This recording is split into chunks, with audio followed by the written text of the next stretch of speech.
السلام عليكم ورحمة الله وبركاته. maanta waxaan rabnaa inaan isla fiirino sidee iskaga diiwaan gelin kartaa Dame for Education and Research Institute. Marka koowaad saan soo gelaysaa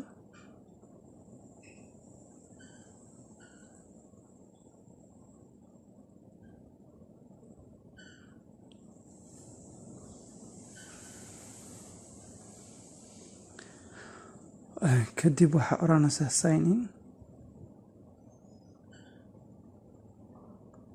kadib waxaa oranaysaa register.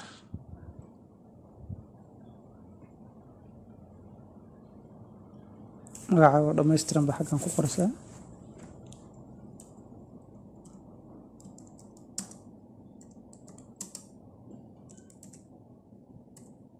xaggan waxaa ku qoraysaa emailkaaga oo sax ah.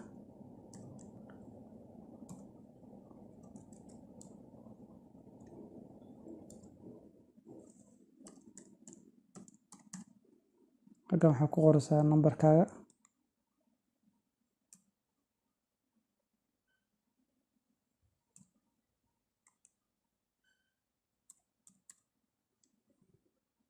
xaggan waxaa gashanaysaa passwordkaaga.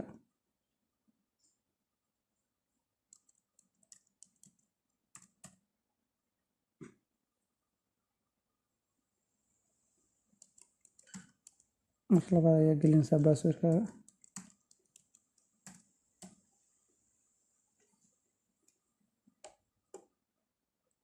kadib xaggan waxaa ka dooranaysaa genderkaaga. kadib waxaa oranaysaa register. code baa wuxuu kugu soo dhacayaa emailkaaga. marka xaggaas kasoo verify garanaysaa. waa kan codekaasaa noo soo dhacay. linkaasaa ku dhufanayna.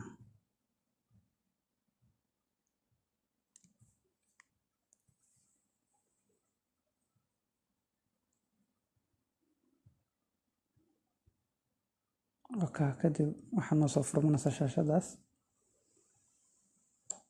xaggaas waxaa nooga muuqanaya lacagtaan bixinay, lacagaha aan koorsooyinka iibsanay, balansiga lacagta nagu jirta, koorsada socota, koorsooyinka dhammaystirnay, shahaadooyinka, intaasoo dhan xaggaas nooga muuqanaysaa.